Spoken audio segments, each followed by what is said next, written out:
racetrack before this race because it was Bobby Fong, Sean Dillon Kelly, and Cameron Beaubier on the front row. And then we're going to see Herrin, Gagne, and Richie Escalante, who I found out yesterday did run off the track. So hopefully he can get further up there today, Greg. Gillum, Cornbow, Yates, Benjamin Smith, Danilo Lewis, and Max Splinters. Had a good talk with Max. He's been having some issues this week as well.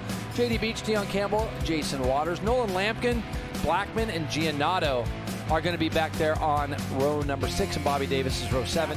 20 laps scheduled in this race when these lights go off. Okay, so we're away racing and some good launches. Look at Josh Herrin, though, right part of your screen on the number 1. He gets that Ducati off the line well, and he lets off the lever into turn number 2. Turn number 1 he goes. He'll be in second place.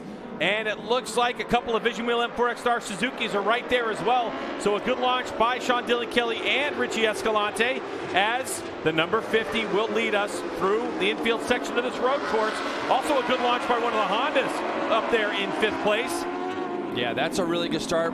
It looks like it's going to be, is it? It is. It's Ashton Yates. Ashton Yates. What a start from Ashton. Really nice start from him in 5th. I think as you can see, Bobby Fong has been passed. Josh Herrin probably snuck up the inside of the 50. And look at Josh. Immediately goes tight going into turn 7. He is going to try to dictate the pace.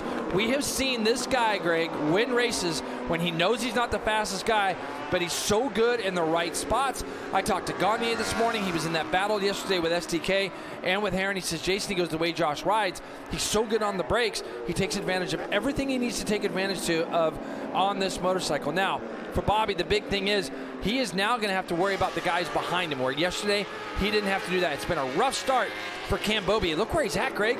Cam Beaubier is back in 6th or 7th spot, it looks like. Yeah, there he is right there. It's even further back than that, as there was a gap to the lead group. But onto the front straightaway we go for the first time. That Yamaha in the tuck on that Ducati as they bend it through the kink. Bobby Fong has to stand it up, and this is where Herrin's super strong. And this Virginia International Raceway is not a track that lends itself to a ton of passing opportunities, as Fong loses a couple bike lengths under braking to Herrin, just like that, as they go through 3-4 section. Hey, you know what? We got a 5-bike breakaway, and I'm very happy to say there's 2 GSX-R 1000s there. SDK and Richie Escalante are going with this lead group of 5. We still have Ashton Yates in 6th. Cornbow is in there. Cam Beaubier is 8th. I saw Gagne. Gagne made that pass on Escalante down into turn number 1. Now he's setting up SDK. Let's see if Gagne's got anything he doesn't. Give him something that he could get to the front a little bit easier with today. That's down. What you see. He's down. Sorry, Jamie. Josh Herrin loses the front in turn number 1. And Bobby Fong now will take over the lead. Herrin rushing to his motorcycle, your championship points leader. Even after talking about not making those mistakes, unfortunately, he lost a little bit of gription, and down he goes, and he's trying to get back on the racetrack. This is a huge chance for those chasing in the points, especially Bobby Fong right now, who has the most to gain from this. You see, Greg, he just gets in there, just loses the front so easily. He gets that bike picked up. Look at Bobby Fong. He can hardly believe his eyes. Bobby almost rode off the inside of the track. He looks back here. This guy here, SDK, he had some good pace yesterday, as did Jake Gagne. But look at Bobby Fong just disappearing into the distance. 24/7, though, for the 6th place rider right now, to the knowledge and things they have. As you look, Cam Beaubier now makes the pass on Hayden Gillum, who is all out of shape. He's going to run wide, though, Greg. Gillum's going to turn it back up underneath him, get that position back. So for Cam Beaubier, he's trying to make his way forward. The thing that can happen sometimes is you can get mud and dirt inside your throttle housings, and it can make the throttle, when you're trying to roll the throttle off, it can make it to where you can't close the throttle off all the way. So this is going to be a problem. Now, the team, all they've got to do, everybody's got to relax here, because they're going to just get him fitted, get him back out. He's still going to get a point. That point could still be crucial for him as well. So we've got a Suzuki, a Yamaha, a BMW, and a Honda. 2 Suzukis for that matter, Greg. 4 different brands battling it out here to try to get on this podium. So it's going to be sometime within this next lap or so that he will jump out of that window. So we will have to keep an eye on what's happening here as Cam Beaubier slides himself up underneath Richie Escalante, Greg, to move himself into that 4th place. And we've said it many times, 1 point can make a huge difference. And if things like this continue to happen, Joe Giannato looks like he's out. So Herrin could possibly get up to 14th. These 4 riders, and you know the number 40, you know what he's been wanting to do all year, right? Put on the podium. Get that bike on the podium for his team. And right now he's got his teammate kind of at the bookend with Gagne and Beaubier smashed in the middle. So one of these four riders is going to be unhappy or set a race-winning record in one season. 17 race wins in a season just a few years ago for the number 32 on his way to one of his championships, Jay.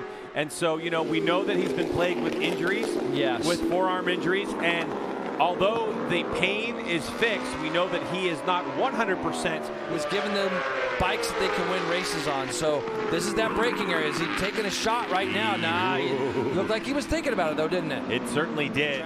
And at some of the tracks we go to, it's going to be kind of aggressive passing in order to get through.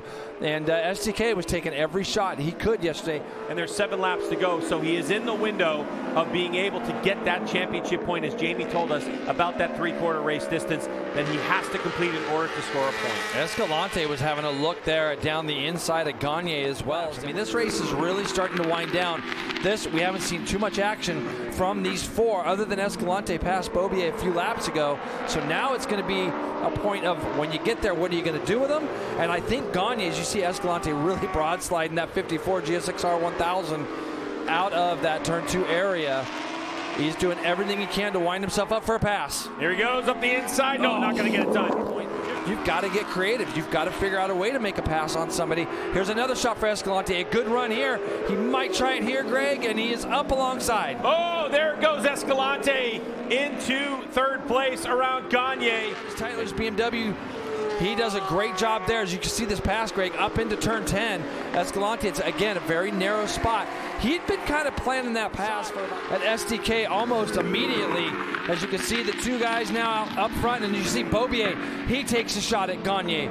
So now Beaubier moves up behind these 2 Vision Wheel M4 X-Star Suzuki bikes. He hasn't got to really follow, but look at the roll speed from Escalante. He's right up the back of SDK. He's gonna, yeah, but look, to your point, Sean's really good under braking. This is gonna have to happen where the 54 can get a better drive coming onto the front straightaway. His podium shot is just a couple of bike lengths in front of him as well. Bobby Fong, 13.5 seconds out front. And for a moment at Escalante. He's got so much bike control, though. 2-3, it'll be a huge day for this team. But Sean Dillon Kelly continues to lead. Now 2 laps to go in this race, and it looks like Beaubier is going to try something. Not enough room up the inside. Just not quite close enough. You know, the thing that Escalante cannot do is he cannot open that door to Cam Beaubier with 2 laps to go. As now Gagne starts to lose a couple of bike lengths of the touch of this group. This is the battle for 2nd, 3rd, 4th, 5th, and 6th. And now a pass not going to happen. Just can't do it. And it's literally a knife's edge, Greg. You cannot explain. These guys are all battling out. See the little gap now between SDK and Escalante? Escalante created that with the hopes that he could get a run here on Sean Dillon Kelly, and that's exactly what he did. Here's the attack from his teammate, and Richie Escalante is able to hold on to it and get 2nd place. Down the hill they go, but on the front straightaway, your attack performance Progressive Yamaha of Bobby Fong, 4 on the trot. What a run from him. He takes victory, and now the final 2 spots on the podium. Escalante sitting in 2nd spot. Here they come, and Cameron Beaubier wheel in the air. Here comes a good run by Sean Dillon Kelly, and he's going to pass, and Beaubier has to roll out of it. He's way too wide through the kink, not able to hold on the gas, and it's going to be a 2-3 finish for the Vision Wheel M4 X-Star Suzuki crew. Cameron Beaubier only able to score 13 points in his championship. But Richie Escalante looked like a different rider today. Bobby Fong, what about that?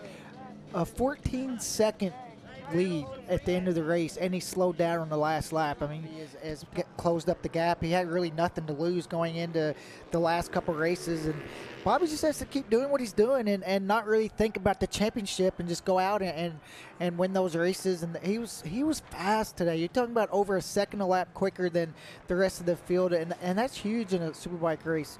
So he just has to keep doing what he's doing and keep improving with the crew and try to get a little bit better, because he knows these guys are going to come out swinging at Mid-Ohio.